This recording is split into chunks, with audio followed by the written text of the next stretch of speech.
You're listening to Zen and the Art of Endurance, your podcast for getting great at going long.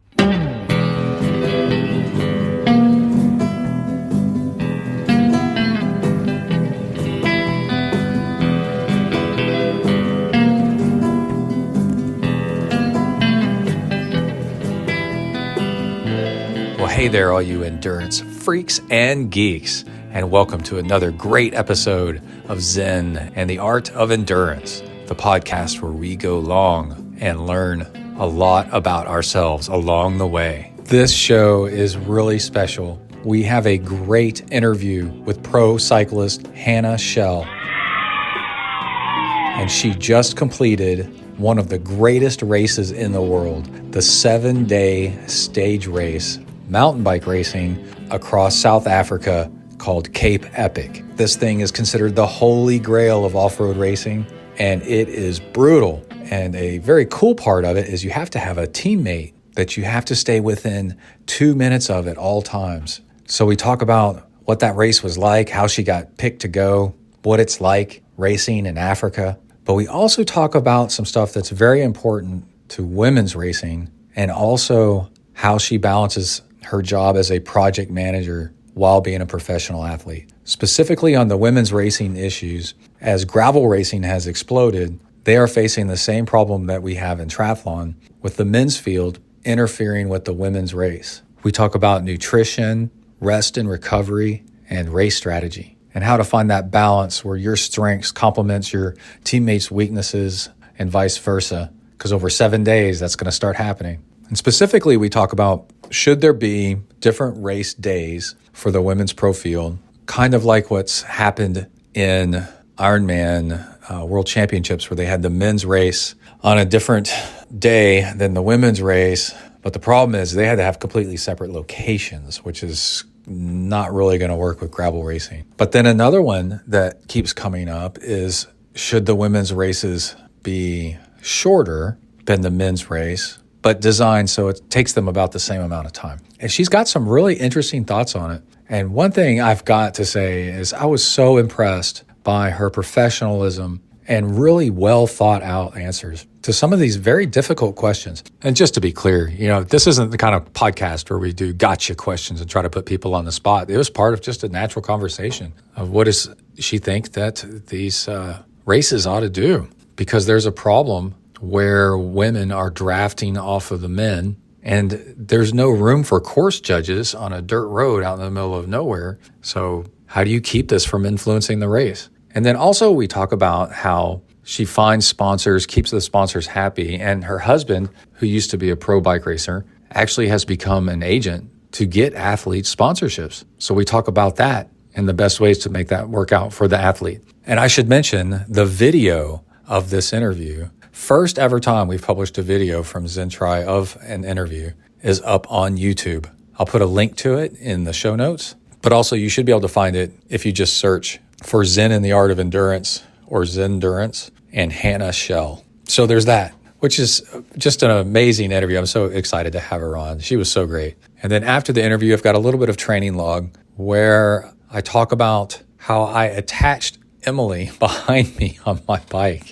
I'm on my gravel bike and she's on her mountain bike, and we did about a 90% gravel road ride for an hour and a half, and it worked and it was fun. It was really, really cool. And there's pictures of it up on ZenTry or up on Instagram, where we're Zen Triathlon on Instagram still. And we used a 15-foot retractable dog leash to get it done, and a little bit of inner tube for some stretch. And it worked, and we've actually gone out and done it again just last night, and it was awesome. We did an hour last night and just had a blast. It is so much fun. So there'll be more of that in the training log and then in shows yet to come. And then the very last thing is in the training log, I get heart rate in my goggles. So I have those goggles made by Form that have a head-up display built into them, so it shows you your pace and things. Well, they've updated them so it'll show your heart rate live in the goggles. And I have my own pair of goggles, but I don't have the heart rate sensor. And a friend upgraded his and gave me his old heart rate sensor, and we paired it, and it worked. And I got to tell you, it's super cool. So that's in the training log too at the very end. So we should go ahead and get to the interview, but just real quick, we got a little bit of endurance news. Here we go. So the biggest news is Lionel Sanders absolutely crushed Oceanside 70.3. It was a stacked field. It had Kona champions in it, like Patrick Lang. It had Sam Long, and the list just went on and on. I think it was the biggest pro field they've ever had in it, maybe any Ironman race. And it was 40 male pros. Just wanted to jump in here and do a quick correction. I was watching LA Triathlete's YouTube channel, so give her a quick shout out. And she reminded me that it was 40 pro women and 80 pro men at Oceanside. So thanks, LA Triathlete. And people go to her YouTube channel and tell her to make more videos. That was fun to watch. She did a race recap of Oceanside on her YouTube channel. So people go there, watch it, and give her a comment, encourage her to make more. It was really fun to watch. I'd like to see more of that. Okay, back to the show. And after Lionel's complaining that he was over the hill and everything, he showed up and just demolished it. When he came across the finish line, there was nobody else in sight. And I just got to say, it's like incredible how him winning that race and winning it so well just ended up all over the news. It's like people have been waiting for it. People have been wishing for it to happen. And it shows what an effect this guy has on the sport. He's really an amazing guy that a lot of people love.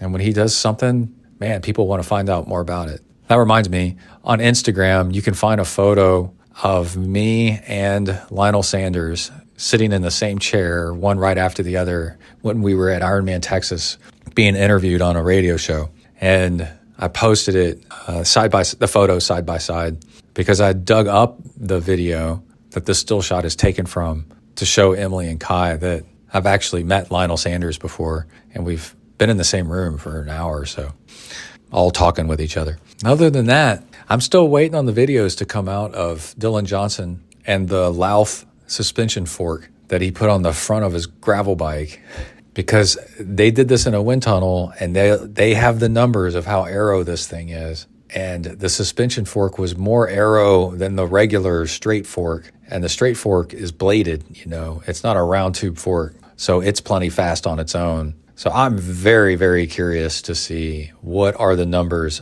on this fork. And what if it's fast enough to be competitive against other triathlon bike forks, and you end up having a suspension fork on the front of your triathlon bike for extra comfort for races that aren't on like glass smooth roads, and make you be able to ride faster for longer because you're not worn out. The thing is it only has like 2 to 3 centimeters, I think, of suspension in it. And it's zero maintenance. It's kind of like this leaf spring thing. They're really cool. Go Google it and check out pictures of it, the Lauf suspension fork. But they said they were surprised that it was faster than the straight fork that comes on the other version of their bike. Oh, and don't forget that you can support the show and help us continue to get these great guests and go do awesome stuff by going to patreon.com/ZenTry, signing up for a membership. And also I do coaching with 15 Ironmans and an Ultraman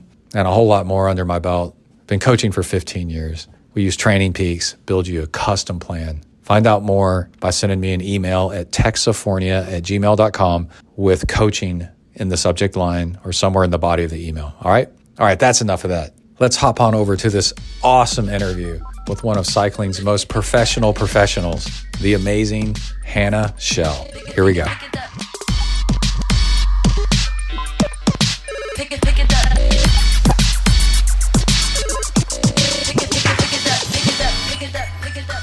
All right, I am here with the awesome Hannah Shell. How's it going? I'm good. How are you? Doing really good. You've got your work glasses on. I just took mine off a little while ago. What do you do for a second job? Yeah, so I do. Not very many people know this about me, so this is interesting. I do SAP implementations. I'm a project manager, and right now I'm working for Mitsubishi Electric Automation. Yeah. So they build the robot factory arms, which is really cool. Yeah. So I started working for them. They were doing, any SAP people out there will know that there's a lot of S4 upgrades going on. Uh-huh. So started with them doing that. And since then I've just kind of stuck around. They love that I'm a cyclist. They support my training and racing schedule, so it's been a good fit. That is cool. So for those of us that don't know, what's SAP stand for? You ever? Doesn't actually, okay, so it used to stand for Systems and Processes, Uh-huh. riveting stuff. It's a German company, and now they say it doesn't stand for anything. It's just, Stands for nothing. Yeah. yeah. So Yeah. SAP is like, most people have heard of Oracle. Oh yeah. Yeah. Okay, so SAP is like a competitor to Oracle. Oh, okay. It's most people haven't heard of it, but anyone that's in like manufacturing or warehousing, distribution, they would all be very familiar. That is really cool. Yeah, I'm a fellow nerd myself. I work in IT and Oh, uh, cool. GIS, Geographic Information Systems, and my head GIS analyst just got her PMP, Project Management Professional, certified. And Yes. yeah, are you a PMP as well? I'm sure you probably are. With No, so I studied for it and then I got this job right before I took the exam and I like haven't had time to go back and take the exam. Oh, So pretty quickly. So I bet you could go back and get it like pretty swiftly if if you. I need to, I will. Yeah, I Right now, I'm just like think you're kind of busy. they don't care, Yeah. and so I'm fine. Yeah, that is cool. Um, And then let's see, another question I had for you. Okay, so to back up way back, I found out about you because I was just scrolling through Instagram, and then I was really impressed with your Instagram. I guess they're reels or whatever they're called. Maybe on YouTube there's something else, but they were done really well, right? For your sponsor plugs and the gear you were using and the food and everything. And also, I think we're at the time, and still, were you living in an RV or not? Or is we that spend about 6 months out of the year in an RV. okay? Okay, and we have an RV that we were following my son's mountain bike racing all over the place in. So we were like, it was pandemic times why we got it, and so it was just like this perfect confluence of like really cool because my son has gotten into pro racing, mountain bike and gravel, and races in college as well. And I remember like turning my phone at him and saying, "Look how she is doing this! Like this is how you do it." Because now you got to do social media as well with your proness, I guess. Yes. Yeah. And Yes, that you were doing exactly. it like really well. Like everything was like it was interesting to watch, and you had text on the screen, and like it was the way you would not drag on too long and like move from thing to thing. It was like perfect timing. It was just like so great. So I was following you, and then Yeah. after that I realized your last name, and then I remember that I reached out to you, and because Shell is not that usual of a name, you don't run into too many Shells really. And my Shell side of the family is my mom's side, and they're from East Tennessee, and they are really tall, and they're blonde haired and blue eyes, and that's what you were. And so I messaged you and I said, "Is there any chance like that you got relatives? I don't want to be weird or anything." So I was just like, "Do you have any like relatives from East Tennessee?" And you were like, "No." And I was like, "Okay, never mind." And then later, I was like, "Holy crap! I should ask her if she wants to do an interview for the podcast." And then I reached out to you, and you said, "Yeah, absolutely." So that's how we are here today. Yeah. Well, I'm glad that you reached out and thank you. Yes, social media is so important now. And I know that that's controversial, but I am very much someone that if I'm going to do something, I'm going to do it well. Yeah, And so I just kind of started talking to my sponsors and finding out like what's valuable for you guys, what do you find is helping to generate sales because that's ultimately what they need. And with the way the world is evolving, if you're not doing social media marketing, you're either huge and you don't need to, or you're failing. yeah. So It's crazy. Like just with podcasting lately, I've noticed that all podcasts actually are YouTube video channels. And I'm like, that's not a podcast. A podcast is audio. oh, But that's do a interesting. YouTube show and then call it a podcast. And I'm like, no, a podcast is audio because it came from back when everybody had iPods, Yeah. and it goes to your MP3 player back in the day. And Yeah. I Now, had an idea. yeah, now you have to have like a YouTube presence or else it's not really a podcast anymore. And I'm like, that's weird. Yeah. So you got to stay on top of the social media game, like big time now. Yeah, you Yeah. do. And you'll Very find much. that, yeah, only the very, very best, like Matthew Vander, don't do social media very well because they don't need to. Exactly. Yeah. And I think that like I've always been a mid-pack pro. I always will be. I know that about myself. Yeah. And I'm like, if I'm not going to provide value by winning races, then I'm going to provide value by helping them market their products. And I think that, it's interesting because there's a lot of controversy around social media and how it's maybe adding pressure, unnecessary pressure to athletes. But I'm grateful for it because I wouldn't be able to do what I do without it. So Yeah, I haven't really thought about it being so much of a, you are absolutely right. It is a big controversy because of what it does to people. But I think if you're well balanced and grounded, you just totally, you don't get too enveloped in it, right? You just do it as part of it's like a tool. And then, exactly. and then don't, yeah, it's where social media like starts making you get all that FOMO and all that stuff that where you think that every ride is somebody, people only post their great rides, and then you start thinking that that's all they are is awesome all the time. And I think that's Yes. Well, and so this is something that I always tell like newer cyclists or people that are struggling with social media. There's a difference between consuming and creating. yeah, If you're consuming a lot of social media, chances are you're probably not in a good headspace. right. Creating is, I think, a healthy way to interact with social media. And then just being conscious of what you're creating. Is what you're creating an honest representation of who you are and what you're doing? And that's what I like. I always try to be honest about, particularly about cycling. Hmm. Because that's also what I talk about on my social media. And I think that's another thing that a lot of athletes feel like they need to share like everything about their lives, and that's a lot of pressure. And I'm like, most people don't know that I have a full-time job and that I, do SAP implementations. And sometimes people even ask me if I'm married, and I'm like, yes, I'm married, but I don't always talk about it on social media because my page is about cycling. It's not about marriage.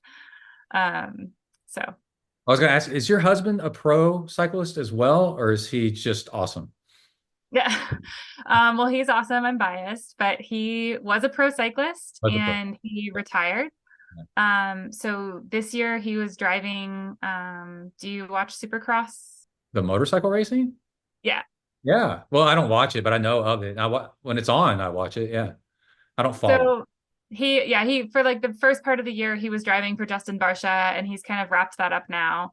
And so he's transitioning into more of kind of like an agent type role, which is really his strength. Like Jake is the guy that built our program. We have a wonderful privateer program where we get to work with a lot of awesome brands. And that was his vision back Mhm. when I met him. And he's like, I think before everyone wanted to be a privateer, he was already, kind of building this out. Yeah. Um, he did race motorcycles professionally as well, so he doesn't talk about that as often, but he signed for factory Honda when he was 17. And so Wow. he's raced motorcycles on flat track. He raced Australian supermoto for a year. Uh, So yeah, he's really cool. He has a really interesting background, and it's been cool to kind of watch him transition out of racing and more into like helping athletes, both Yeah. cyclists and motorcyclists. Yeah. Motorcycling is a really good background too. I've had four motorcycles. I did not race. Oh my gosh. I can't believe I said that. I had a Honda VFR, a Honda Interceptor. Very And cool. that thing was awesome, man. And eventually transitioned into bike riding because I was spending more time riding my bike than I was riding my motorcycle. Nice. Yeah. I want to get into Cape Epic because this is just so cool that you got to do this race.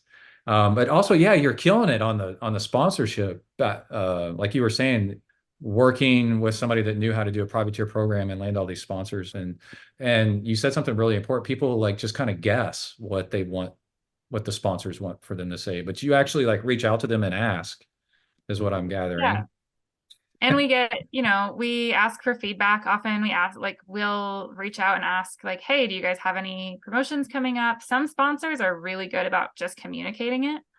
Yeah. Um, and it's just, like it takes a little bit of creativity and like a little bit of bravery to kind of like put yourself out there when you're creating something on social media. But it's really not hard once you, I think, kind of figure out the formula. Yeah. That's really interesting. So yeah, you're sponsored by Pearl Izumi, and who's your bike sponsor? Cervelo. Savella. Okay. My son's girlfriend just got an Aspero Oh, nice. with that paint job. That's the color changing sunset paint job. Yes. That thing is killer, man. That is the coolest looking bike. A very cool bike. Yeah. And what did you ride mountain bike wise at Cape Epic? Because Cervelo does have a mountain bike now, but not a lot of people have it. Not a lot of people know about it yet. Did you get to Yeah. ride a Cervelo? So I rode my Cervelo full suspension. Yep. Oh, cool. Yeah. One of the first people I've talked to that's actually ridden one and has experience with it.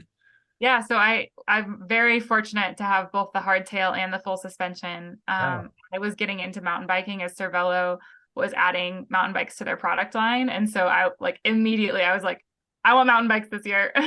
Yeah. um, I've heard it's a killer bike. Like it's fantastic. They awesome. right out of the gate, they just knocked it out of the park. Like it's awesome. Yes, like both bikes, I just absolutely love them. I got my full suspension last August, literally 3 days before Leadville. Yeah. And I was like, I'm just gonna like go out and ride it and see how I feel. And I took it and my hardtail out to one of our local trails and I rode both of them. And I was like, I'm racing the full suspension. Like that's crazy to Yeah. do that right before a big race, but it was just so comfortable and like it just feels really good when you're on the trail. Like I had a Santa Cruz Blur before the Cervelo one. And I loved that bike, but I also felt like there was kind of a dead spot in the pedal stroke, and that was completely gone in the Yeah. Cervelo bike. So that's really cool. So does the Cervelo mountain bike have the full suspension? Does it have all like the where the seat stays, the chain stays flex and it doesn't have a pivot at the bottom like the Trek Super Caliber? It's not like the Super Caliber, Well, I don't think. If I'm thinking about this, let me go back and I clarify my question and go Google it and see what it looks like. Because that's why people are racing now full suspensions like cross country bikes when normally they wouldn't because of that design. I can't tell. They got it covered up. Let's see if we get there. there is a pivot, The pivot. Yeah. but yeah, you're right. It's hard to see like, It's yeah, in front of the seat tube down low. yeah, There's a pivot. I see it. Interesting. yeah, but So it's a great bike. you raced that at Leadville. I bet you that gave you a ton of confidence on the rough stuff and the downhills. So, It was the right choice because I made up, I think, 15 minutes yeah. from my previous Leadville time, and it was all on the descents Oh my gosh. So you've done Leadville how many times? twice.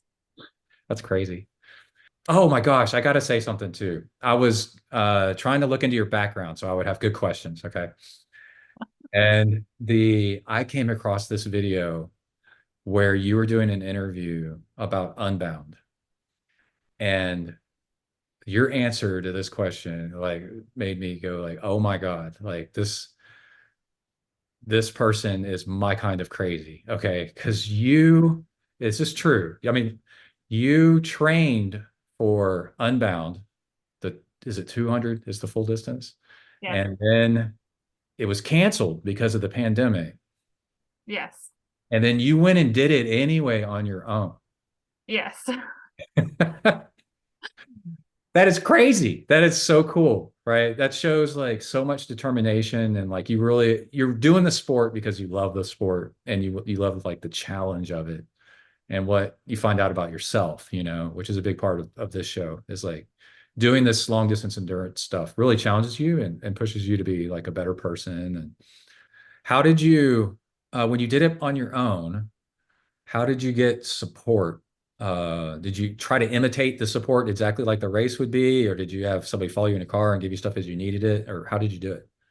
Yeah, so I tried to imitate the support exactly as the race would be. So I had my husband meet me in the two aid locations. But just two aid stuff. I That's rode, yeah. So I carried a pack. I had big water bottles. I had all of my like flat kit stuff with me.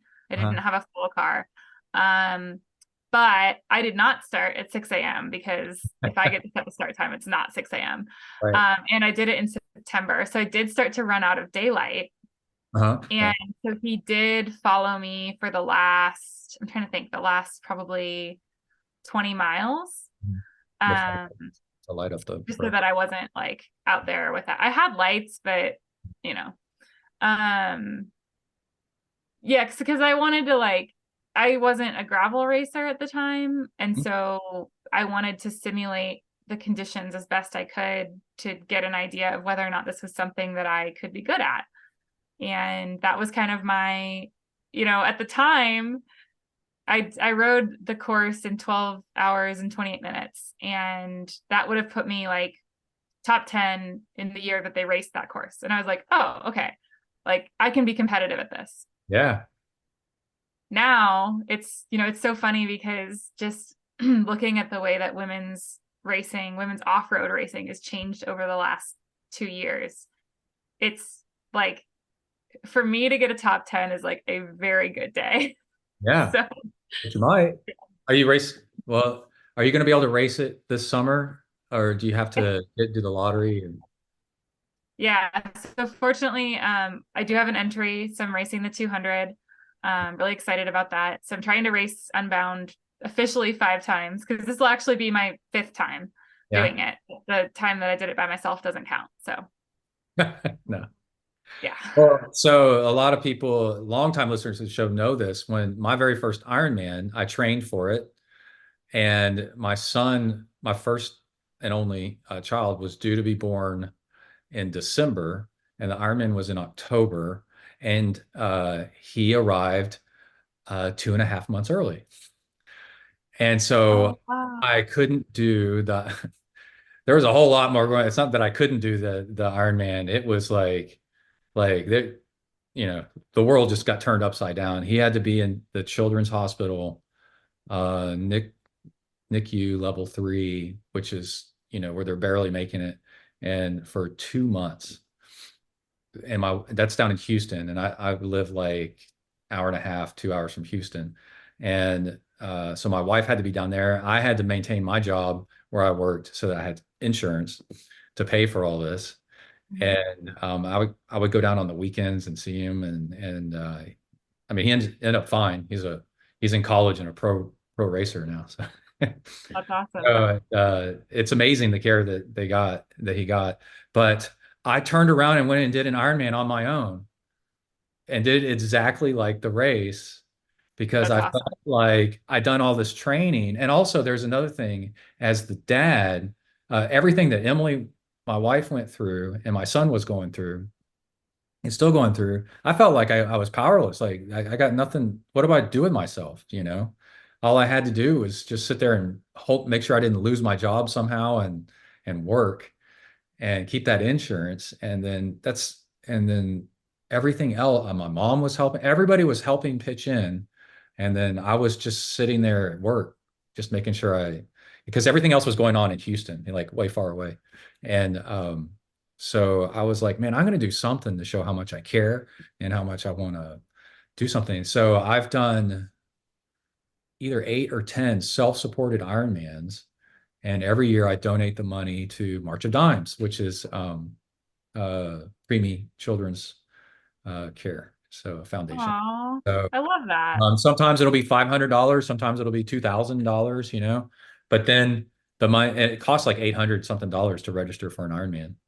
And Yeah. so I'm like, instead of paying money to them, I'll just do one on my own and then raise money.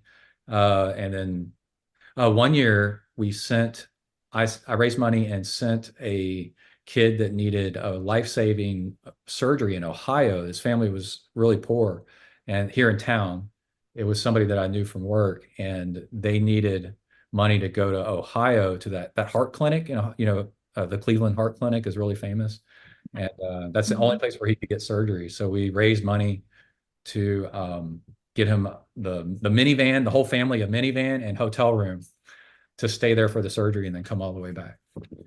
So Wow. when I saw your thing about that, you just went off and did Unbound on your own. I was like, that is cool. I know what that feels like.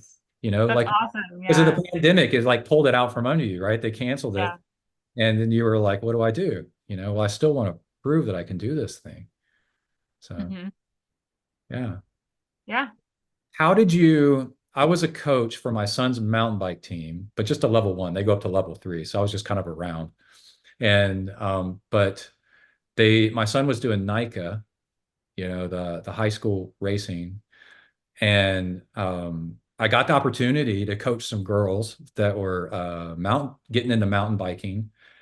And then my son was on a triathlon team before that as a little kid.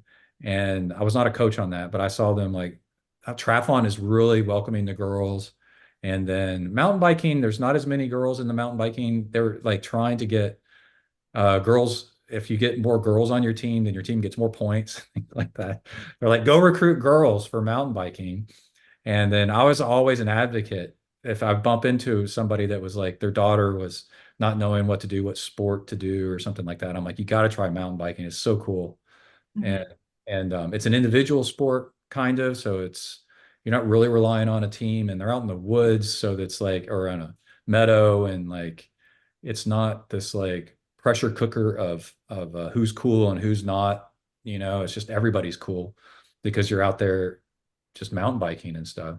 So I'm a little familiar with a little bit of how girls get into cycling, but how did you get into it and get so good at it?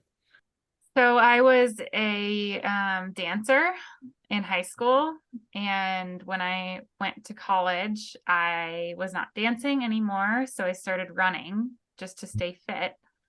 And I enjoyed running. I was kind of doing 10Ks just for fun. And then I was training for a half marathon and I fractured the femoral neck in my hip. Oh, So it was a stress fracture, but it was a very severe stress fracture, and it was about halfway through the bone.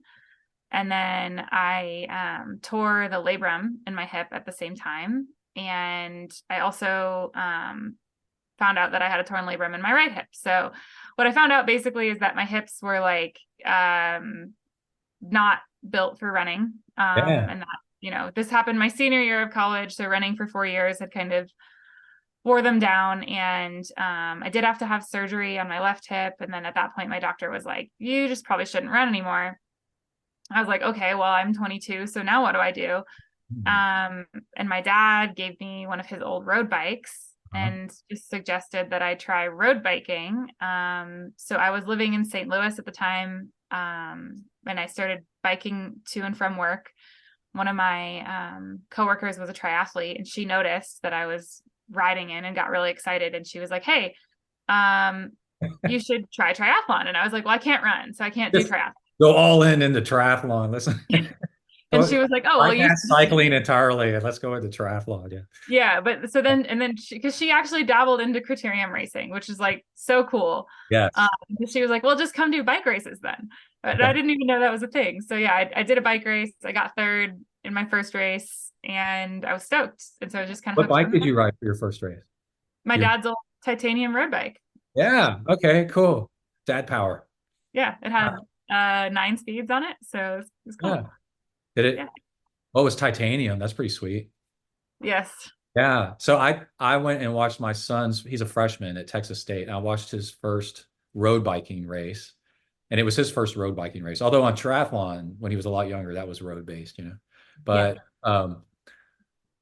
the level the bike they break it up into A, B, C, and D and groups, and it's intercollegiate, so they're racing against UT and A&M and some other big schools. Maybe Arkansas was there, but there's people on all kinds of crazy bikes. I saw somebody on a flat bar bike in a in a crit, Oh. and my son was riding his gravel bike with which is a nice gravel bike, but he rode it with gravel tires on it. He rode it with specialized Pathfinder, the S Works Pathfinder Pros, which are really good tires.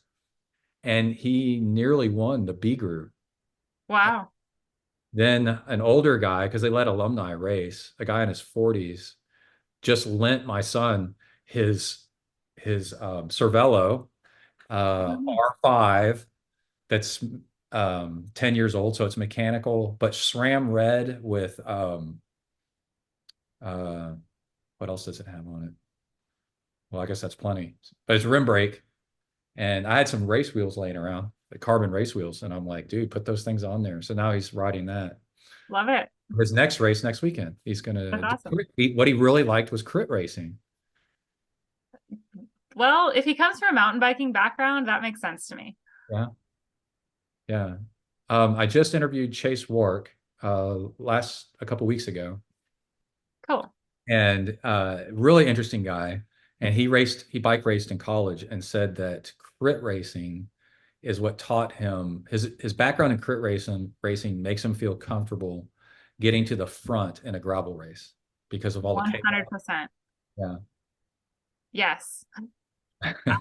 This is one of the classic like arguments in gravel, I think, is like whether or not women should have a separate start. And I do actually agree that women should have a separate start now. Initially, I was really against it. But I love the like chaos at the start of the gravel race, Uh, especially when the women are mixed in with the men. And that's because I am so good at that. yeah. Like I will be the first woman onto the dirt. Yeah. Because I like love the positioning aspect of it. And I'm like, this is just like crit racing. This is so fun. And I get it that it impacts the women's race. And I understand that that's not fair. So as much as I enjoy it, I do think it makes sense that women have a separate start. But it's so true. Like crit racing, everyone should do it. It's so good to teach you like strategy, to understand how to hold your position in a race. Like, I think that I probably need to go back and race a couple crits just like as a refresher on it. No, what Chase said that was so interesting because I was on the side watching it happen, right? And cheering on Kai. And I was like, what Chase said is so true. Because it's a crit, it's a circuit, you get to practice over and over again the same turn, until you like master it. And then and that's why it's so great is it's the repeatability of it allows you really to train yourself how to get that whole shot. You didn't get it this time. So now you're going to try this other tactic, and now you're going to try this other tactic and another tactic until you finally like figure it out, like how to get up there where you want to be. Yeah. That's interesting. I didn't think to ask you about specific issues that are impacting the women's side of gravel because there's one more too with the distance. In some women's cycling, that they keep the distance shorter. In triathlon, everybody does the exact same distance no matter what. And triathlon, they've been dealing with this women's pro start and the men interfering with the women's race for a long time now. And just this past year, they ran the World Championships in Kona, women only, and they made the men's race in France. Yes. Yeah. And it turned out that everybody loved it. They were like, it's an all women's race. And that's hard to do. You couldn't do that in Hawaii back-to-back days because it would just overrun the island for too long. People would be too mad. So that's why they split it up geographically. But yeah, women in triathlon have been dealing with this problem where the men pros, it's not so much the men pros interfering with their race. They get like a 5 minute, gap. It's the men, the age grouper men behind them that some of them are retired pros, Yeah. and Olympians and whatever. They're freaking awesome. They're as good as there's a lot of amateur men that finish in the same time span that some of the pros finish, the male pros. Yeah. One of my favorites though is Lauren Brandon, who is such a good swimmer. And she swam for Wisconsin, I think. But she swims up into the men's pro field. It catches up with them, is in the mix with them because she's so good. That's I hope awesome. seeing that she's in there with them, disrupting their race because she's so fast. But what do you what's your hot take, I guess, on the women's race distance being different for some reason? Like I think So, Sophia mentions every once in a while that the women shouldn't race as far as the men. It should be the same amount of time, just not the same distance. yeah. I don't feel as strongly about the distance as Sophia does. And I first of all, I like mostly agree with everything that she says. And if Lifetime were to take her recommendations, I would be 100% in favor of it. Yeah. Like I said, distance to me, like I think her argument makes sense. And her argument, for anyone that doesn't know, is that it takes the men like 10 hours to race Unbound, Mm. but the fastest female finishers are rarely under 12 hours. Right. And so it makes sense for women to race like 175 miles or something that it makes it an equivalent time.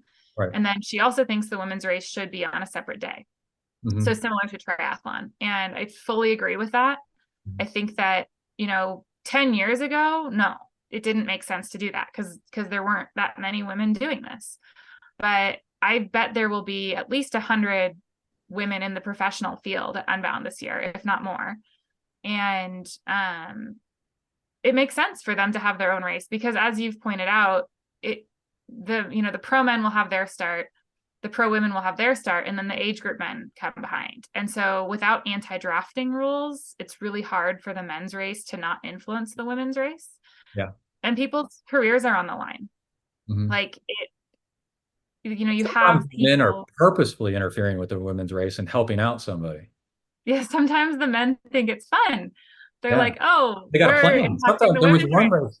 there was one race a few years back where it was a wife and husband where I think where the wife Yeah, was getting help from the husband because there was no rule against it yet, right? right. Yeah. So anyways, I think that, and Sophia, I have so much respect for her because she's such a leader in this space and she's unafraid to speak out for what she thinks is needed. And I love that about her. And so I would say that, like, if Lifetime were to listen to her and implement everything that she suggested, like, I would be fully behind it. Yeah. And then what's your I agree, like there's nuances between like are you for something or are you against something? You can just like you just said, I don't feel as strongly about something. That's, like the distance thing or but what about aero bars? What's your take on that when Lifetime decided to ban those for the race? Well, it's interesting because, like, I think that the fields that they banned them in are not the fields that are dangerous to use aero bars, right? Yeah. But again, I do think that, like, we don't normally see aero bars in mass start racing, and there's a reason for that. Yeah. So it is funny that they've banned it in the pro fields, but not in the age group fields. Yeah. Because something that we saw last year is that age group men catch up to the pro women's field, and then, like, you're still riding with someone that has aero bars on the bike, right? So, Oh yeah, okay. Yeah. And you get to draft off of somebody that's got aero bars. yeah. All in. And Yeah. like, it did, there were a lot of age group men that pulled women up to my group. And what was happening before they got there, I don't know. But when they got there, the guy was doing the majority of the work. And so, like, at Unbound, a race like Unbound, that's frustrating Yeah. because it's the draw of the cards who ends up with men in their group versus just women. Right. And that race for me was like a defining moment where, at first, when Sophia started saying, like, gravel racing needs to change, women need to have their own race, we need to have anti-drafting rules, I was like, I don't know, like, this is kind of fun and different. And then I was like, no, she's right. Yeah. Like, this is such a competitive space now that it's super frustrating to even have, no one ever wants to accuse someone and say, like, well, you only won this race because you worked with the men. No one wants to ever say that. Right. But it is an undeniable fact that men influence the women's race. And so, as a woman racer, I would just like to have that variable removed. Yeah. Yeah. And now I can see it coming from her point of view where she's at such the pointy end where for her, this is if you want to treat gravel racing like it's real bike racing, instead of just a hobby that people are just doing out in the boondocks somewhere, then it needs to be treated like real racing. Like, Yeah. yeah, you need to have real rules instead of everything a code of honor, or hey, we're all going to stop at this aid station. That Yeah. doesn't last. That lasted and for a while until somebody said, "Nah, I'm going for it." And the Yeah. spirit of gravel went right out the window with that one because then everybody's like, "I'm not stopping." Yeah, and triathlon, the problem is with drafting. Oh, you have to pass somebody within a certain amount of time. And when the men start getting mixed in with the women, then you're involving a whole bunch of other people. And the pros have different drafting and passing times and rules than the age groupers do. And then women were getting DQ'd because of the behavior of men that was interfering with their race. They were super pissed off about it. Oh yeah. Yeah. But then with gravel, our problem is that it's hard to enforce anything because you're on a dirt road out in the middle of nowhere. So how do you without because I think I've ridden aero bars for 20 years. Like I could ride mountain bikes with aero bars on it, and I have actually. And so so I'm fine with aero bars and gravel. I know not to ride aero bars in a group and not to ride it unless you're in the front. You ride them when you're by yourself or you're off the back, and then it's fine. And I can ride aero bars like all day long, like that. And so my rule would be aero bars are fine as long as you're not directly behind somebody or in a group of more than like two or three people, right? And then if a course judge sees that you're breaking that rule, then you get a penalty or something like that. But that would depend on a course judge actually seeing that Yeah. and getting that enforced somehow. Or a lot of Yeah. race coverage is done by drones and helicopters. Have a drone pull up next to you and say, try to hand you a flag or something like that.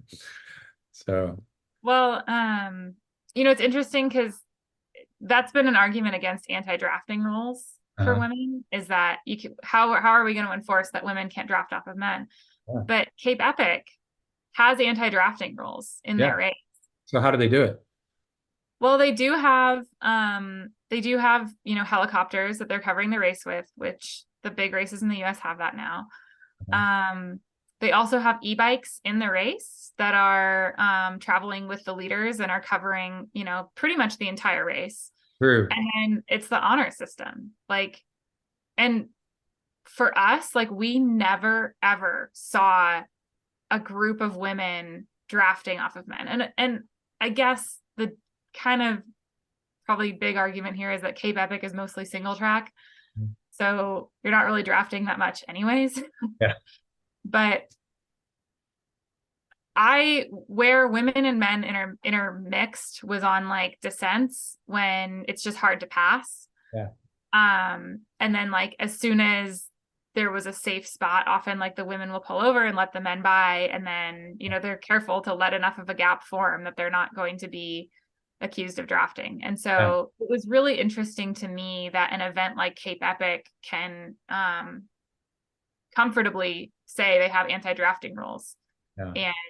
And they do have a UCI commissaire, but it's I would say the same issue as anything else. A lot of these are really remote locations in Africa where you're not going to be able to enforce it, but there's kind of this honor system, and I do think that would be enough. I Is think someone well, I didn't mean to cut you off. Go ahead. No, that's fine. I was gonna say someone might break the rules, sure, but someone could break the rules with doping too, Yeah. We're I not think testing everyone. yeah, you're right. Like culturally, you can say, in this type of racing or this race, Cape Epic, you spread the word and it's known, it's a known thing that you do not draft off of the other gender. Like if you want to keep this race going where women and men can race at the same time, and that's the only way we're going to be able to do this race because it's 7 days long, then you've got to make it, then we have to make it so that you don't draft off of the women don't draft off the men or vice versa, in any case, or interfere with the race.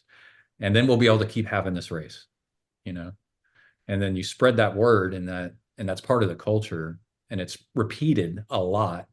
then people know that that's the way this race is run. There's a lot of unspoken rules, like you stay on the freaking trail.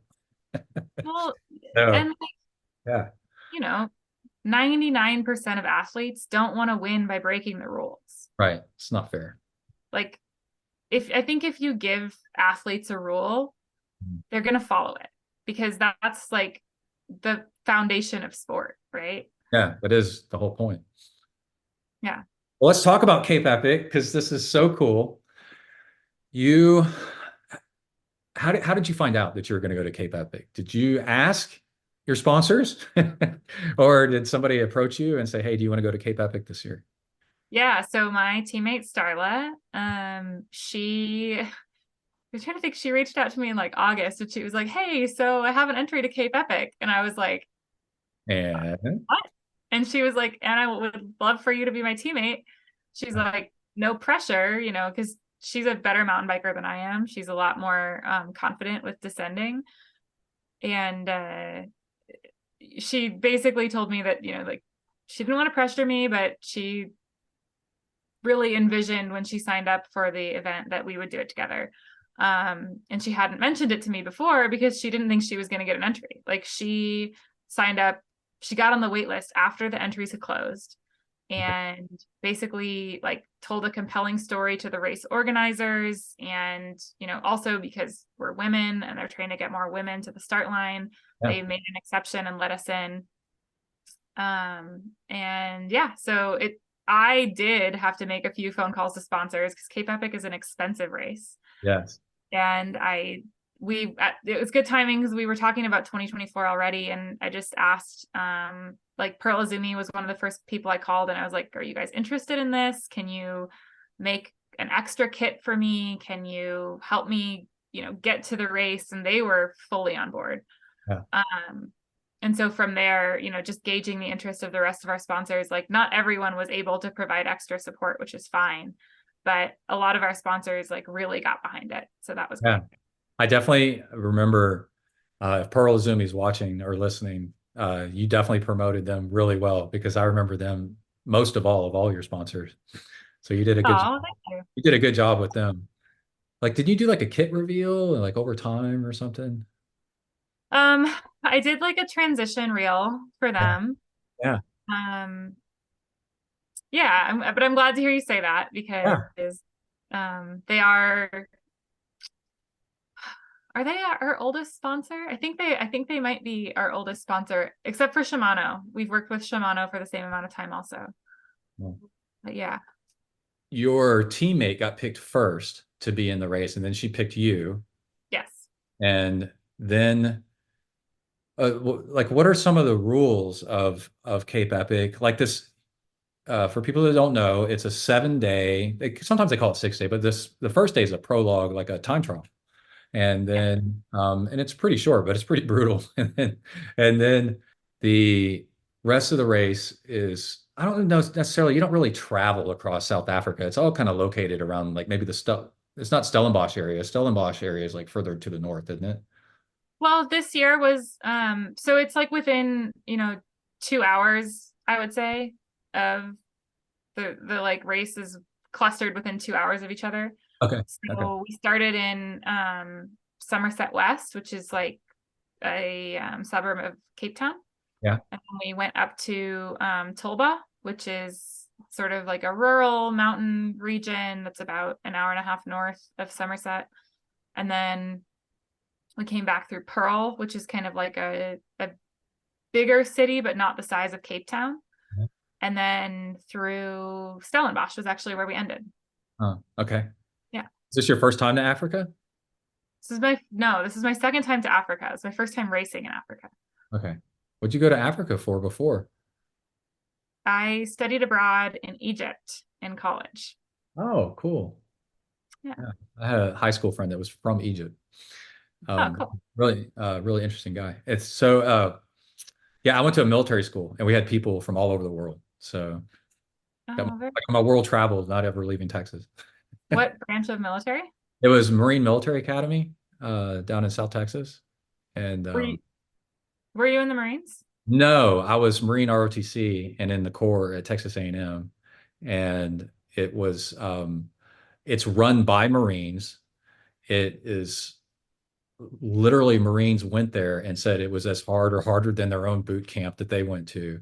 And I started at age 14, and it is really, really hard. So, and my drill instructor for I was in Delta Company, had just retired from the Marines, and he was the head drill instructor of Paris Island.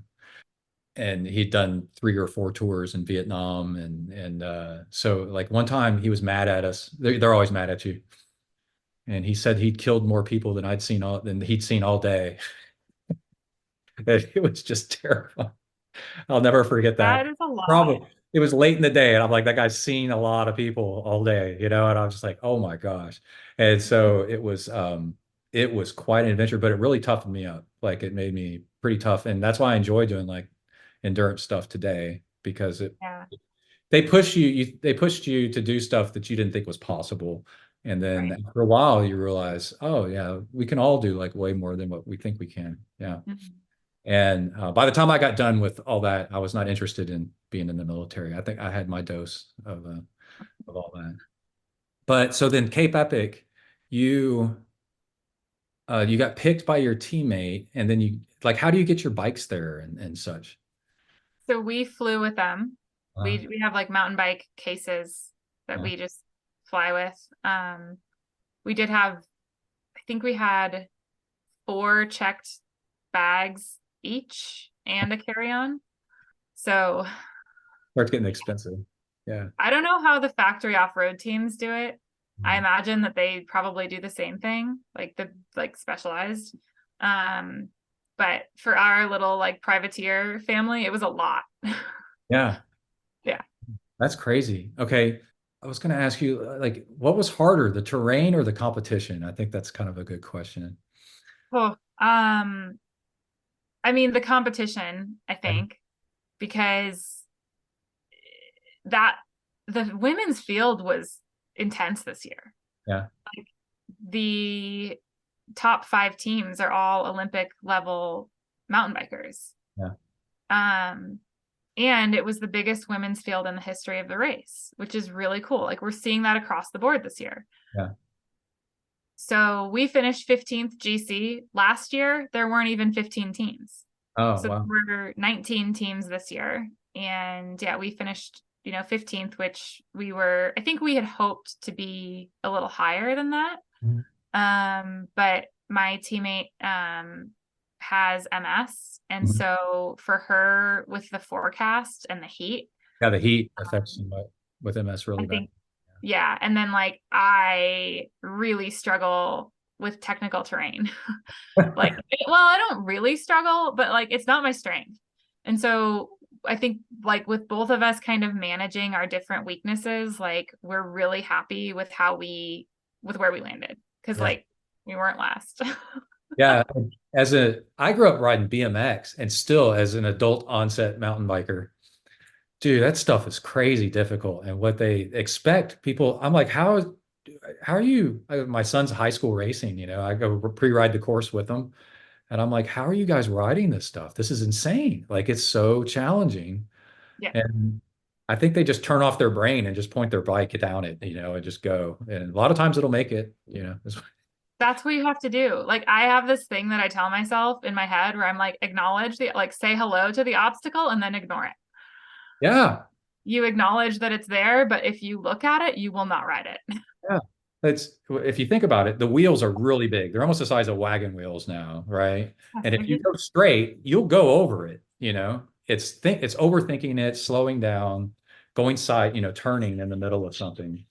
Then all of a sudden back. you're in a lot of trouble after that. Um, so then how do you make sure that, oh, we'll talk about the heat and everything. I didn't know this when I was following and you posted something, and I thought I was commenting along with everybody else. Like I thought I was just part of the peanut gallery. And I mentioned, oh, it's really hot. You should put ice in your Camelback, like what we do here in Texas, because it's super hot here. And then I realized after I sent it, it was like a direct message, like straight to you. So I'm sorry about that. I did not Well, mean that's that. fine. Like I was giving advice, like at any point at what you should be doing. I was just like, I thought I was in there with everybody else, like saying, just like, wow, this is really cool. Hey, I was trying to tell other people, like, hey, we put ice in our camelbacks when it gets really hot here. So, No worries. yeah, You're deal not the only with person that suggested that actually. yeah, So you were not alone. And yes, we did have ice in our packs and we had ice socks and yeah, um yeah, but it was oppressive, the heat, yeah, like anything, like nothing I've ever experienced. So yeah. Well, St. Louis, living there, that gets pretty humid and hot. yeah, humid and hot though. And where we were, so like Cape Town can be quite humid, Huh? but where we were, it was very dry. Right. And it was like, for me, I struggle with dry heat more than I do humid heat. Oh, And really? Interesting. yeah, it was, I mean, there was hardly any wind and you're just, you're going up these like really steep single track climbs. So you just don't get any, like it feels like an oven. Yeah.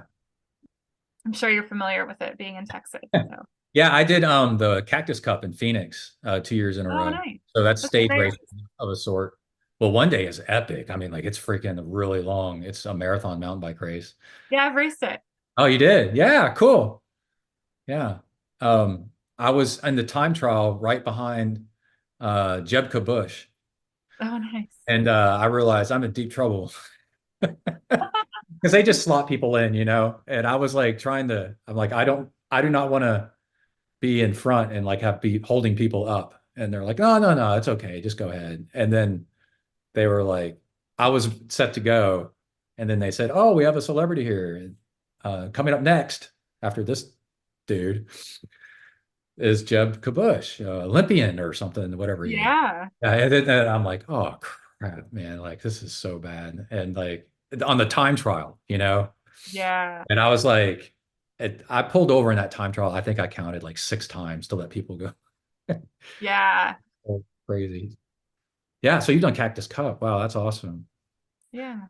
How do you make sure that, how do they make sure, like you have to stay within a distance of your teammate, or how do you stay connected? Yeah. So you have to stay within 2 minutes of your teammate. 2 minutes. Okay. And they have hidden timing mats. So you don't know where they are. But if they catch you more than 2 minutes apart, you can be disqualified. Yeah. For us, it was just like a lot of communication.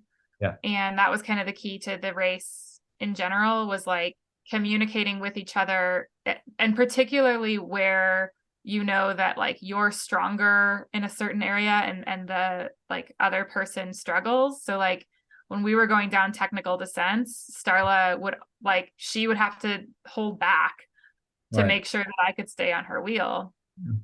And then I would like check in with her, like I'd be like, hey, I'm here, like she didn't hear from me for a while, she would have to pull over.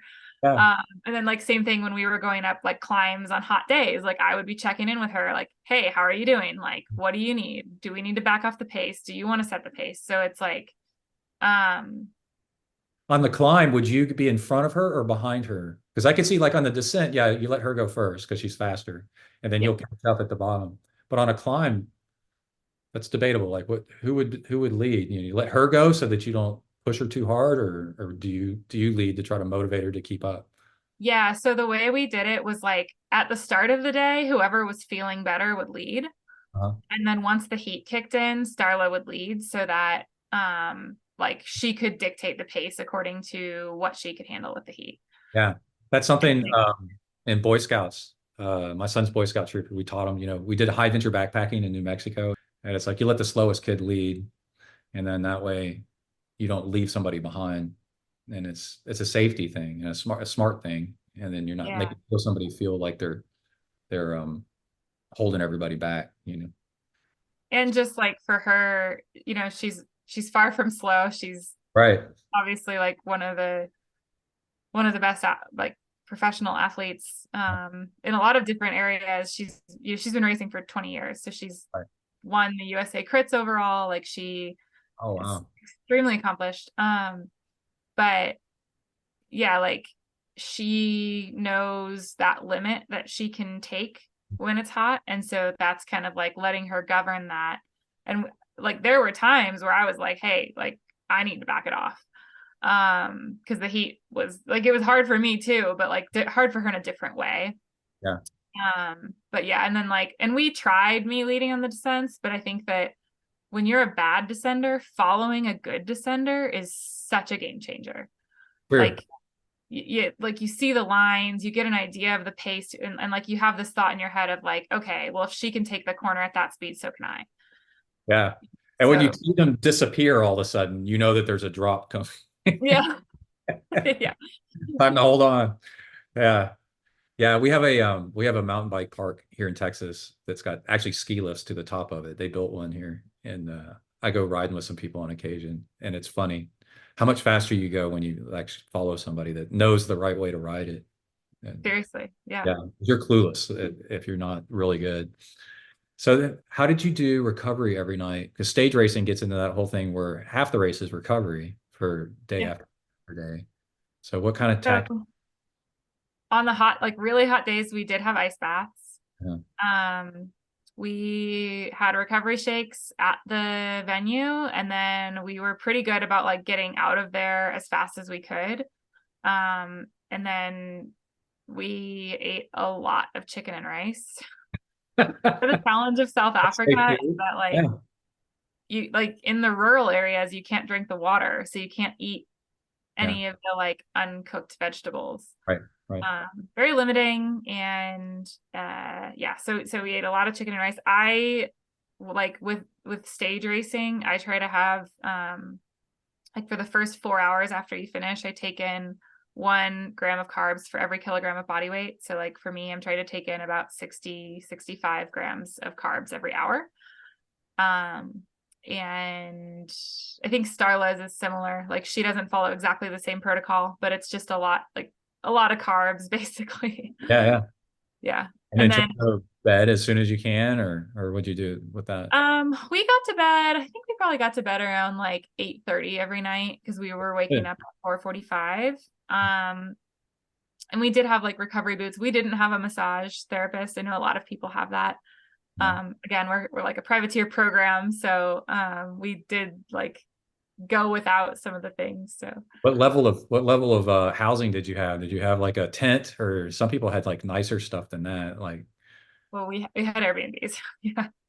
you had what? Airbnbs. Oh, right. Okay, cool. So yeah, Yeah. you didn't have to live in Tent City.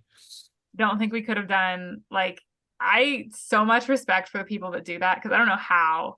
I cannot imagine doing that race and sleeping in a tent. No way. Right. I've lived in a tent city 3 times doing Philmont, the backpacking, expeditions in northern New Mexico with scouts for Yep. like 3, 4 days at a time. It is miserable. It's a miserable existence. And that's high desert. Yeah. And the wind and the dust and it's just never ending. And then at night, you don't know what that sound is out there.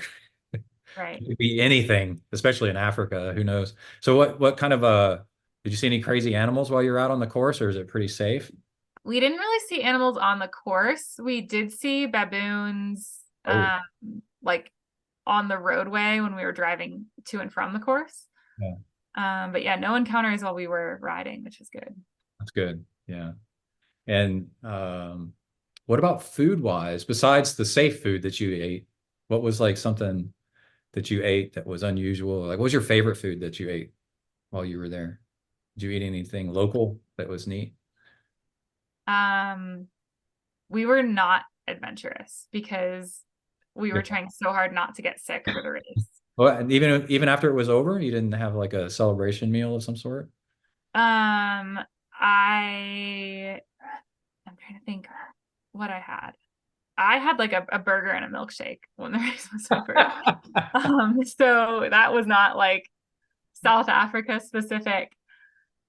We did go out to dinner one night to a local restaurant in Pearl, and I'm not gonna remember the name. Uh, Um, and I didn't, they had like ostrich steaks on the menu, and I didn't have one, but that restaurant was amazing. It was very good.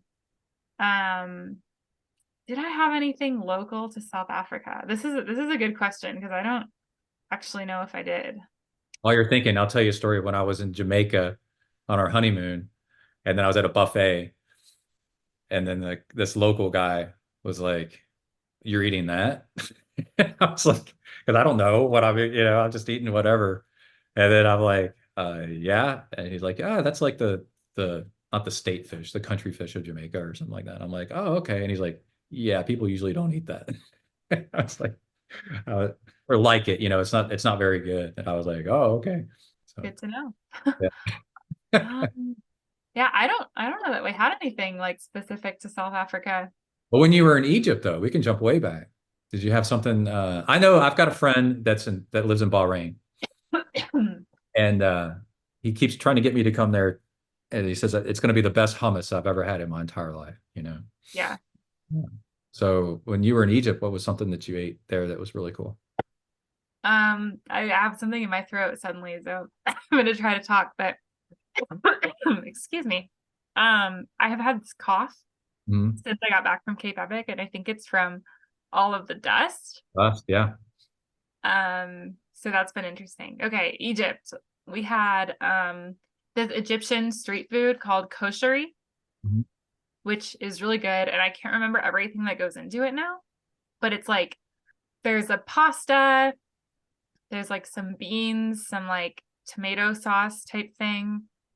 There's like fried onions are involved. It was really good, vegetarian. Yeah. Um, we had a lot of Turkish coffee, Okay. which is lovely. We did go to a hookah bar at one point.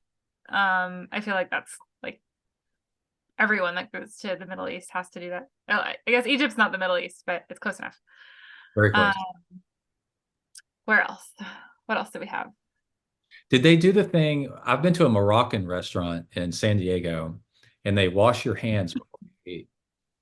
Did they do that? Were they like No, in rose petal water? Because you eat with your hands, it's like this ceremonial thing that the waiter kind of rinses your hands off before you eat, as kind of no, like yeah, we didn't have any of that. culturally, that's like important to do, because you're going to eat this meal with your hands. It's like finger foods. And so Right. ceremonially wash your hands, and it's really awkward to have somebody wash your hands for you while you right before you eat. You're like, okay, I guess we're doing this now. Right. Yeah, no, nothing like that. Yeah, that's probably about the extent of it. Like I've had much weirder food in the US than I have when I've been traveling. So yeah, that's true for sure. So we got the whole variety over here. It seemed like you got faster as the race, your results got better as the race went on. Did you have that effect, like what happens when you do like long races where you start like adapting and getting better? Or what do you attribute to y'all like improving towards the end? The days that we had our best results Mhm. were cool, Okay. and they Yeah. were not the super technical days. Right. So they were courses that suited both of us. Like they had um more like long sustained climbs, which is what I'm good at. Right. And then single track was pretty like rideable. And yeah, like without the heat, we were able to race like full gas the full day. So Yeah. yeah, we did have our best results. Like as the week went on, the courses got less technical, the heat went away, and yeah, So what's the biggest thing you learned from this? Are you going to do it again? I would love to do it again. If I had the like resources available to me to do it. And the biggest thing I learned from Cape Epic was um like I think I just learned more about what my strengths are as an athlete, because when you're racing with someone else, you're like you really learn a lot about where you have competitive advantages, like um and where you need to improve, like because you're just with someone the whole time and you're matching each other's pace. Mhm. And that's as a racer, like as an off-road racer, it's not something that I've done really ever. So um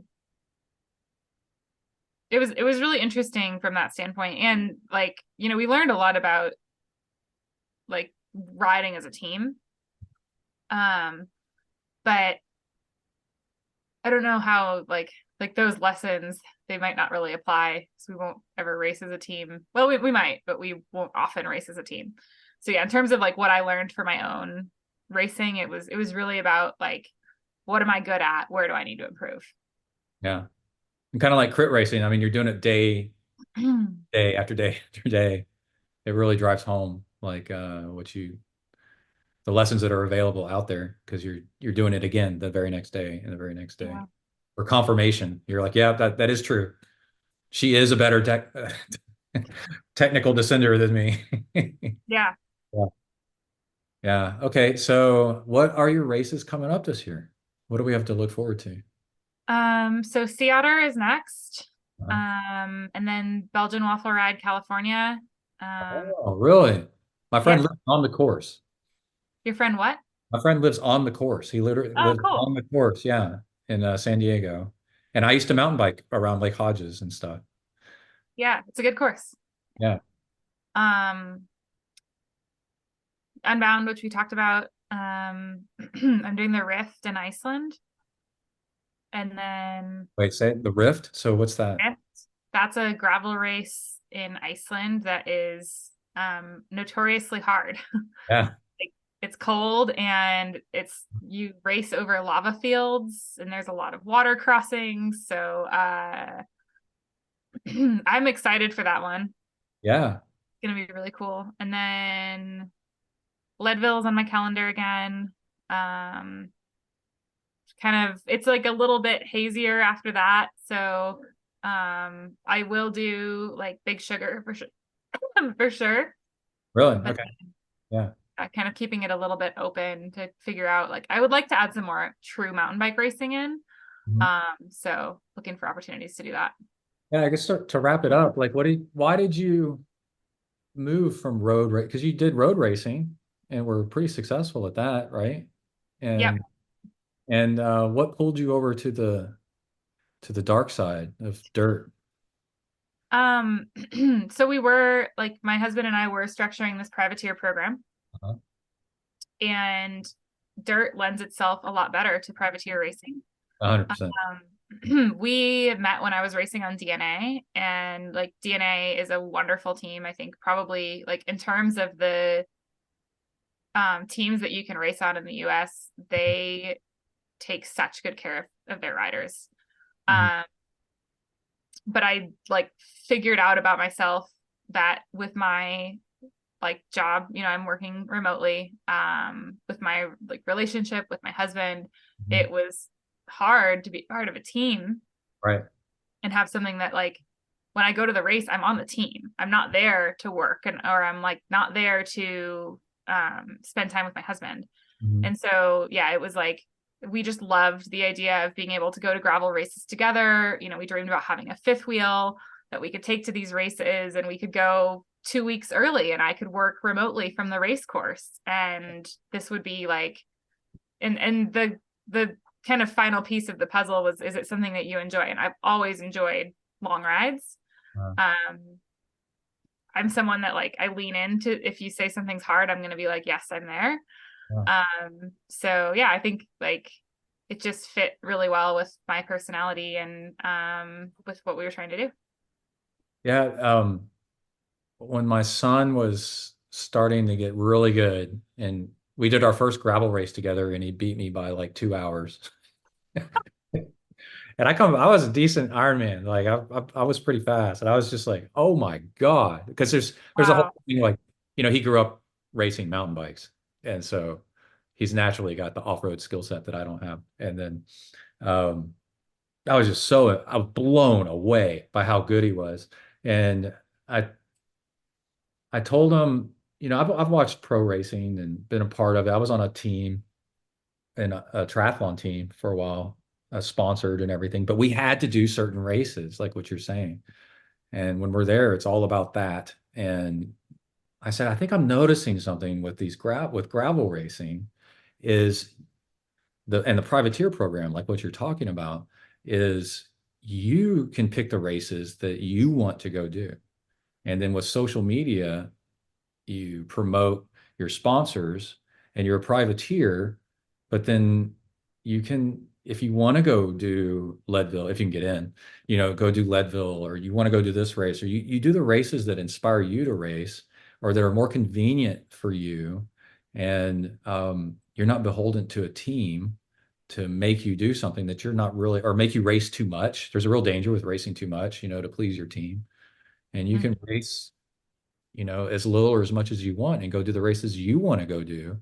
And basically, you just have to be your own business. Yeah. To, yeah, Yeah.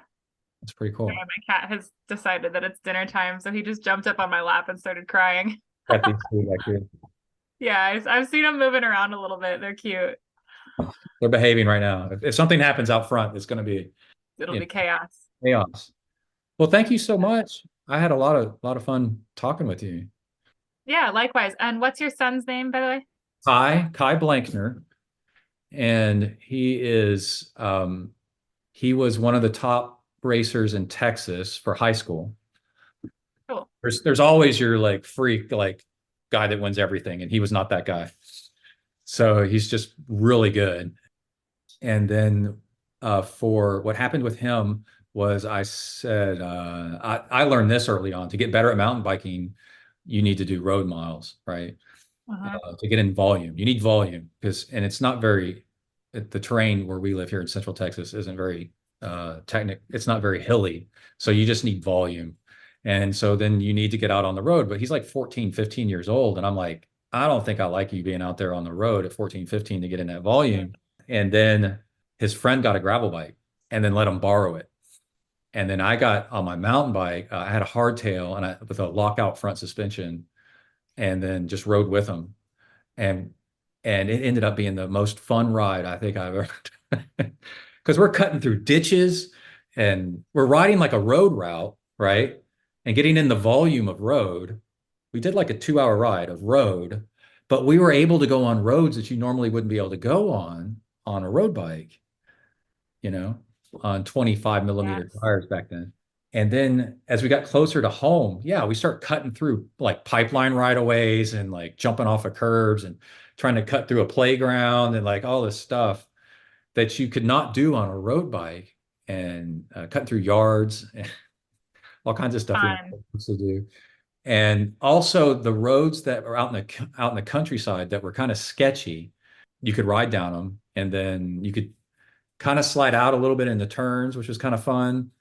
And then the other thing was, oh, if a car's coming, if there was a section of road that kept you from getting to more roads that were awesome, and that section of road was short but questionable, on a road bike, you wouldn't take it. But on a gravel bike, you can kind of ride way more to the edge where it's safe and like into the gravel and into the grass a little bit. Yeah. And then you're fine. And then now you've opened up this whole other world of roads that you normally wouldn't have gotten to. Right. And it was fun. It was like really, really fun. It was like mountain biking on road. So That is the beauty of a gravel bike. yeah. So then yeah, he's racing for Texas State, and he's interested in becoming a privateer. Do you have like privateer training that he could take? Gosh, I don't, but like Maybe. your advice about social media is on point. That will help. Yeah. Uh, the biggest advice I can give to younger athletes is like I would say just remember that you're building a brand, Mhm. and you're building that brand on social media, but off of social media as well. And like I'm sure your son is already thinking this in races, but just like, be aware of how you carry yourself. Like if you want to work with a brand, go to their booth, go say hi, like be someone in the community that they will notice and be like, oh, like he's fast and he's really nice. I Yeah. want to work That's with what a that brand person. really wants. Yeah. That's what they want. And if you consistently do it, like that's the hardest part about privateer programs is you just have to be like so consistent with asking for support. Yeah.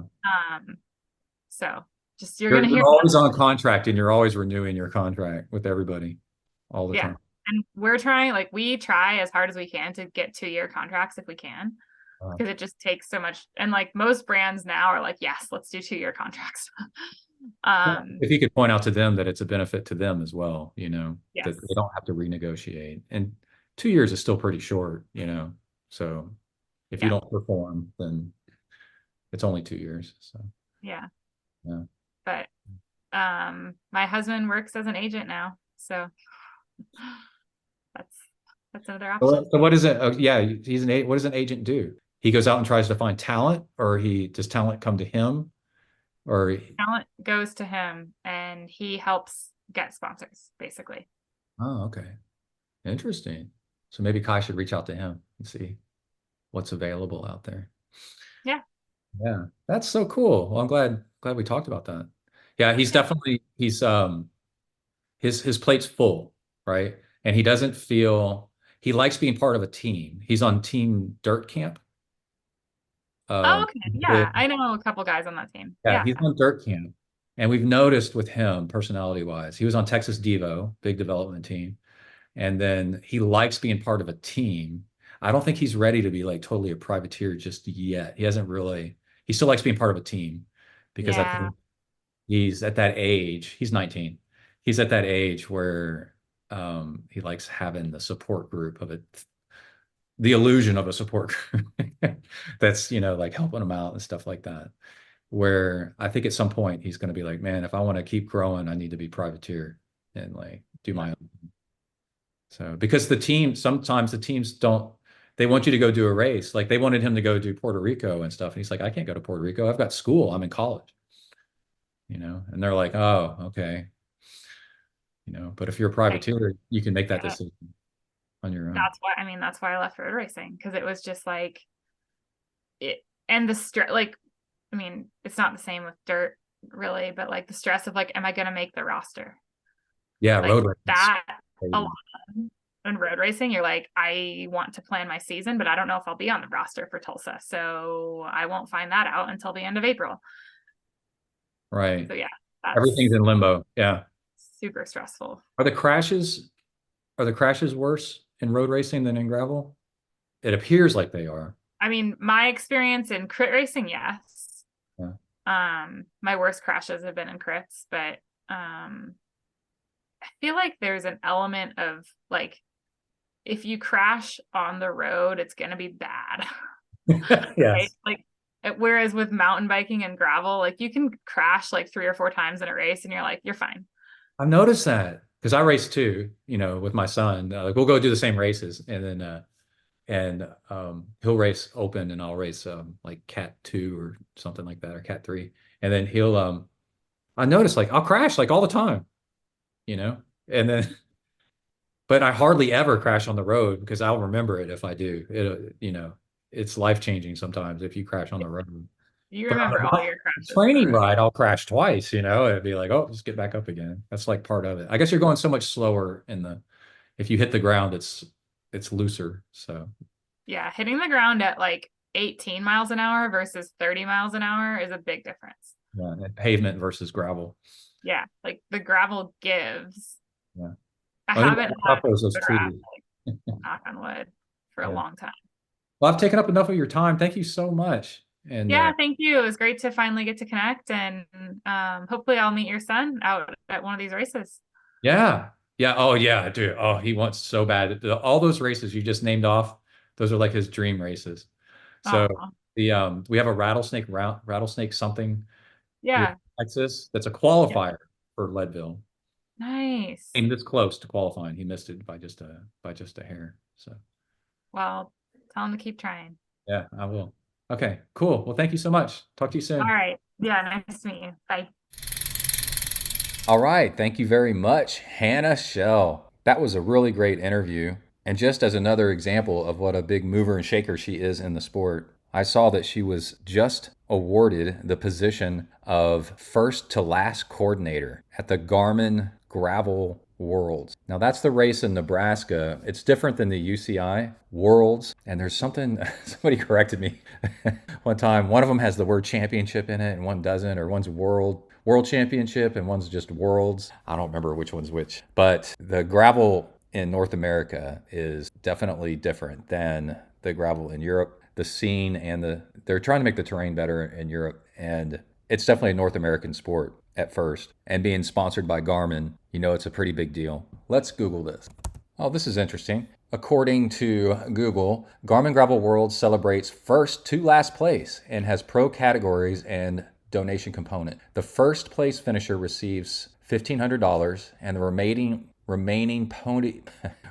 podium spots receive $500 each for a total of $15,000 in donation. The first place finisher is also known as the captain of the gravel seas. That's interesting. And it has like a pirate theme to it, which is kind of cool. The different distances or different categories are all pirate themed. I remember that from looking at it last year because we're thinking about going. It's just really far north of us in Nebraska. That's a long ways away. Let's see. Both the male and female winners receive the title of Captain of the Gravel Seas World Champions jersey. Whoa, that's cool. And Pirate Sword trophy. So this is interesting. You know, Unbound is the unofficial world championship of gravel, just like the Western States 100 is the unofficial world championship of ultra running. And I can see where the name Captain of the Gravel Seas can be applicable because when you're out on the rolling prairies, it is a lot like being out on the open ocean. It's just the same forever and ever and ever. And there's wind and the elements. There's no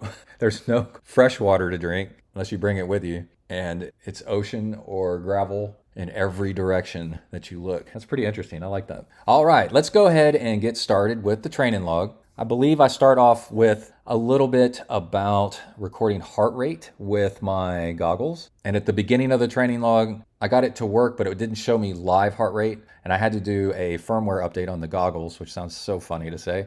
And then now it's showing it. And I cannot say enough about how I can't wait to go swim to see that heart rate again. That is so cool. And one way to keep yourself interested in training and staying healthy is to, don't go overboard with this, but you'll notice that on occasion, buying a new piece of equipment is real invigorating and makes you want to go train some more, like buy a new set of wheels or a new helmet. And it just makes a new watch, you know, and it just makes like training interesting again. The thing is that can be really expensive. So what you do is you just space them out. You have in your mind what you want to buy next.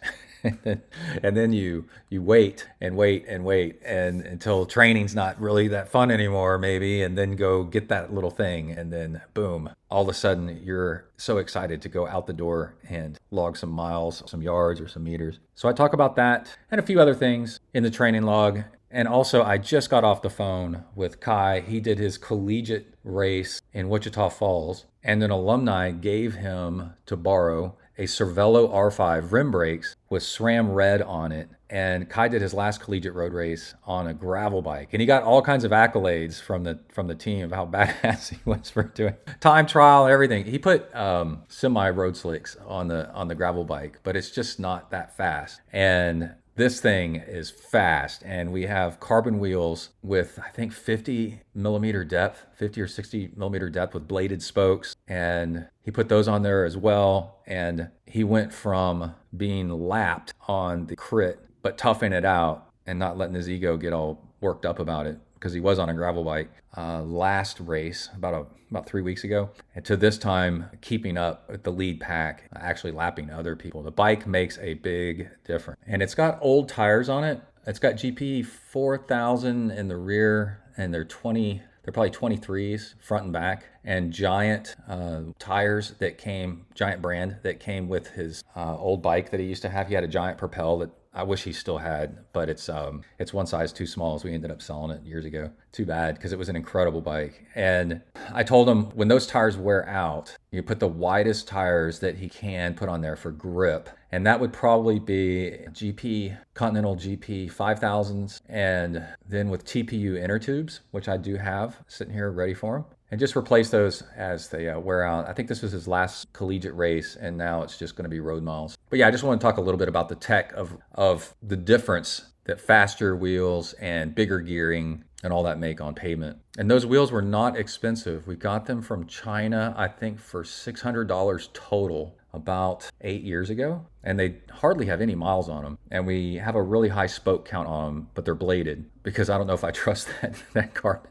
It's an unknown brand, carbon brake track. But anyway, big thanks to the alumni that lent him that bike. He's really putting it to good use. And I think those wheels were the wheels that I was going to put on my triathlon bike eventually. But now Kai's got a hold of them. I don't think I'm ever going to get them back. But anyway, it's all for a good cause. Okay, that's enough of that. Let's go ahead and get started with the training log. Let's go. Hi everybody, my name's Brett. I'm a triathlete. I decided it's time I got some friends more suited to my status. But Joe, we've been friends for years. Hey, we all make mistakes. Come on, dudes, let's go exercise! Exercise! Yeah! I'm gonna do sit-ups till I poop myself! All right, leaving the pool, and I have two really cool things to tell you. Y'all stay with me on this. I swam with heart rate for the first time. Sorry, I was putting stuff in the back of the truck. Open sesame. There you go. I got 2 new rear tires. Gotta wait for the next paycheck. Get some front tires. Replace them all at once if you can, people. Okay, as Discount Tire will tell you 5,000 times, and I'm like, dude, I know. Swam with heart rate, and then last night I biked with Emily, pulling her along for the second time, and it was hilarious. Oh, I forgot to raise my bike rack. Hold on. Y'all can come with me. Which one y'all want first? I guess let's do the swim. You can hear that V8. They just quit making those for this truck. Inline 6 turbo, which ain't bad. Inline 6s are awesome. Really reliable, smooth running.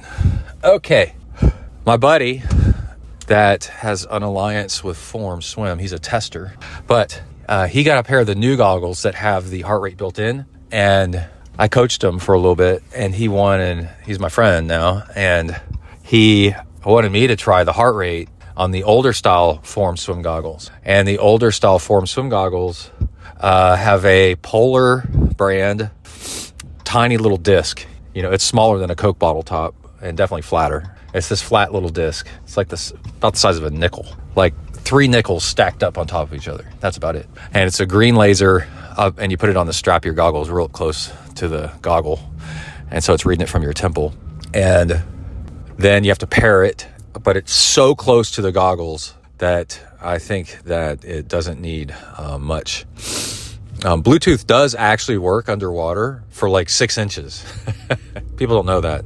Bluetooth is the same radio frequency as microwave. It's 2.4. And the reason microwaves work is because when they go through water, they don't like it and they fight it. And the water starts getting agitated. And it's a resonance frequency, actually, if you want to be specific. Okay, don't at me. Anyway, I know how it works. And the molecules get agitated, start vibrating, and then creates friction, which is heat. And then that's how you heat up your water. Your microwave's actually heating up the water molecules in your food.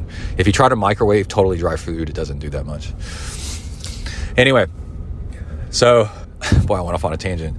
You get with this, not only like heart rate, you know, at laps and, you know, at stop, start, pauses, and rests. It's supposed to show it while you're moving. And I could not get it to do it today, but I just got it as I was in the locker room getting ready to swim. So I got it to pair, and I could see like between, as I was getting ready to swim, it showed me what my heart rate was. So I know it was doing it. I wasn't positive it was recording it. Turns out it was recording my heart rate. So I've got heart rate after the swim. So if you go look at Instagram on April 12th, I'm going to post the swim. And that's my first one with heart rate.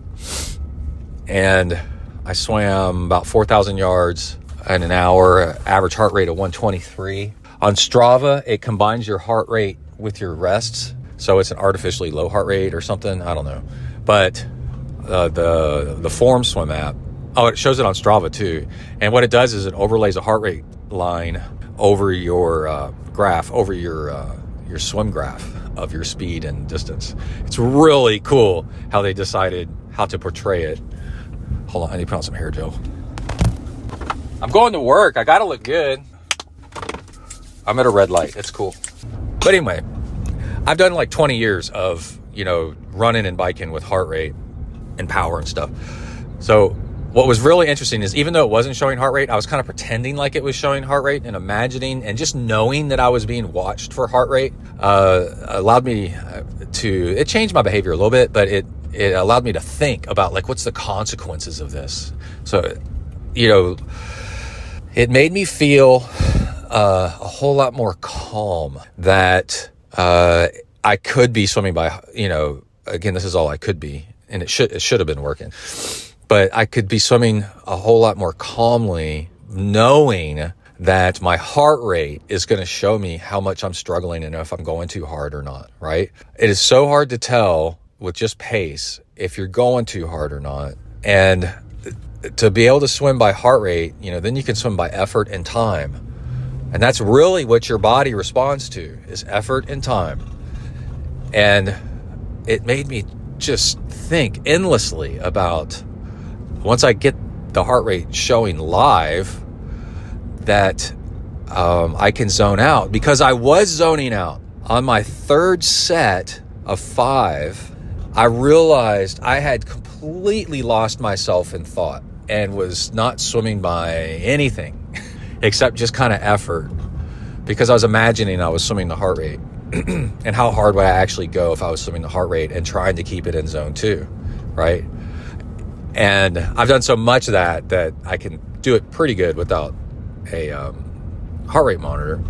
But knowing that that was my goal and I would have the metrics to prove it, it changed my behavior, and for the better. And I was like, I had such a relaxing swim, just cruising along, swimming, going, okay, just stay in zone 2, right? Because usually I'm swimming by pace and by distance. I am kind of thinking about zones, but not really. And this will show me zones. And then with zones, I can do, say it's an hour swim, I can do like 50 minutes of it, 50 minutes of it, in zone 2. And then with the last 10 minutes, kick it up into zone 3 if that's what I want to do for that swim. If my warm-up sucks, then just keep it in zone 2 and stay away from zone 3 and 4 and 5. So yeah, there's that. And next episode, hopefully I'll get this heart rate showing, and I'll have some swims under my belt and tell you more about how this actually works. And again, Form came out with one where it's built in. The one I've got, where it's separate from the goggles and you had to buy it as an add-on, and I just didn't buy it as an add-on. And then my friend gave it to me, again, to explain that, because now he's got the new goggles and he doesn't need the add-on on the old goggles. And he said it's just awesome that it's already all built in. You don't have to worry about it. It charges. Now I have something else to charge, right? I have a heart rate thing, but in his, because it's built in, it all charges as one piece. Okay, there's that. Then last night, Emily got home almost in time for us to go on a bike ride and have daylight. And so I had everything ready for her, which reminded me of getting everything ready for Kai when he was younger for his practice rides at the mountain bike park. I would have everything all loaded up. He'd show up from school and then I'd take him. It's kind of funny. But I had Emily's stuff all loaded up. We hopped on and she had a blast and I had a blast. We were too rushed, trying to get to a certain road before the sun went down, because that road I don't want to be on that road when it got dark. And we just barely made it. And then a car got angry and blew past us, they didn't honk, but they floored it on purpose. And Emily yelled at him like an angry cyclist. And I was like, dude, she's so into this. Having somebody that far back, now riding as it got dark, I did have an old Varia radar on her that blinks, but it's kind of half broken and it's not very reliable. And one time I noticed it went off. We had to stop, turn it back on. And the person is so far back with a 15-foot or 20-foot, whatever it is, retractable leash. They need their own set of lights, front and back, because we're so stretched out that I could see a car as I go by, thinking that now a cyclist has gone by, now turn, and then turning into Emily without her having some lights on the front. So that's my recommendation, to upgrade that. And the upside, again, we showed Kai came through town. He's leaving this morning to go some bike racing, and we told him about it, and he goes, how far did you go? And we told him, and we showed him on a map, and he was like, you did all that in 1 hour? And I was like, yeah. And he's like, no. And I was like, yeah. And we averaged 15 miles an hour, me towing her on a mountain bike and me on a gravel bike, including some single track and stuff and a lot of off-road. And so it goes to show that if the person is, knows how to bicycle, that you can actually, it doesn't slow you down hardly at all to tow somebody. And that's really cool, And then also the other thing was the stuff I've been wanting for her to see happen last night. Some of it was really cool. I wanted us to go to more casual pace so that we didn't have to try to get to that road in time. But deer everywhere. And cats, there was house cats there was dogs in the road. There was we saw some kind of other animal. And then, bullfrogs when we go through a low area that was kind of swampy. And the temperature changes. And then at night, when it did get dark on us, and we're riding on a safe road and a safe sidewalk, the whole nighttime thing was really cool, where she got to experience, it's exciting, an adventure. All right, I'm going to get off the mic. I wish she's going out of town this weekend to go visit her parents. I wish she was staying so we could go do more of this. Like, it's freaking fun. And I've got to finish parking my little car here, and I'll be right back. Bing. All right, everybody, that's a show. I think next episode, we're not going to have an interview. We're just going to do train and log the whole way. It'll be fun. A little bit of cool things going on is Gravel Locos is the next big race we got coming up. I have to decide if I'm going to do the 100 or the 150, where we're going to stay, if we're going to bring the RV with us. It's out in Central West Texas, and the scenery is beautiful. So we'll have a lot of training log leading up to that, what I decide to do. I kind of want to do the 150 to see how much I've improved. I kind of want to do the 100 so that I finish closer to when Kai finishes and can see him finish. But then this podcast is all about going long, so we might go long just to do it. I'll probably sign up for the 150, scale it down if I feel like it's too much. On that note, trying to get in the bike volume to go 150 miles on gravel. This race is about 50-50 gravel and pavement. It's difficult, You're talking 10 hours probably. I forgot exactly what my time was last time. So you're talking and training like back-to-back days, and then trying to get all that back-to-back days, like on the weekend, trying to get in big volume rides. But then, you got no time for anything else in your life. And if you're not a pro and you're an age grouper with, you got to go back to work during the week or whatever you do, that amount of volume is just like, it really a lot. And I like to balance it with swimming and running. I did a 9-mile, today's Sunday, and I did a 9-mile run yesterday morning, and then I did a 2-hour ride yesterday afternoon. And then I went out planning to do a 4-hour ride this morning, Sunday morning. And I got 2 hours into it, and I felt like I did not want to do 4 hours. And like I've talked about before, what's really great is the big loops that I do are actually a loop with a lot of offshoots, out and backs off of it. And I can cut those off and do more or less depending on the time I want to go. So I was about 2 hours in, and I thought, I don't want to do 4 hours, and I'll do the rest of this ride back to the house, and that'll give me 3 hours. So I got 3 hours and change. And then what I did is cutting it short from the 4 hours. I made sure, I'm going to talk about this a lot on the next podcast. I did bigger gearing, lower turnover on purpose, and made the hills that were left and the headwind that was left harder by purposely, making the gearing a little bit too big to make it easy to go up the hill. I made it difficult to go up the hill, but just a little bit, because it is a 3-hour ride, and it worked out great. I felt at the end of that ride, I'd gotten in a bunch of good intervals of hills because of the overgearing. And then also next podcast, I believe we'll do another review of fueling. I'm up to 350 calories per hour easily, I think, and how I'm doing that so that you can do it as well. So look forward to the next podcast. And don't forget, you can support the show at patreon.com/ZenTry and hit me up for some coaching. If you're interested, send an email to texifornia@gmail.com and we'll get you set up. Everybody stay safe out there, work the uphills, cruise the downhills, and keep the rubber side down. Out.